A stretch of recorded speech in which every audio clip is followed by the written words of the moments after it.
Hello, my name is Jessica Starks. I am not lost. I am at home in my apartment.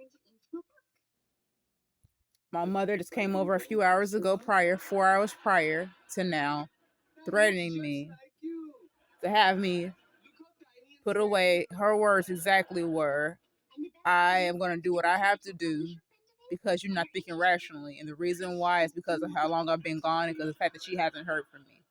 We have different faith bases. Again, I'm Jessica Starks. I am at home in my apartment that's discluttered in disarray. And she did not believe me when I tried to tell her the truth about who Yahuwah Mashiach is.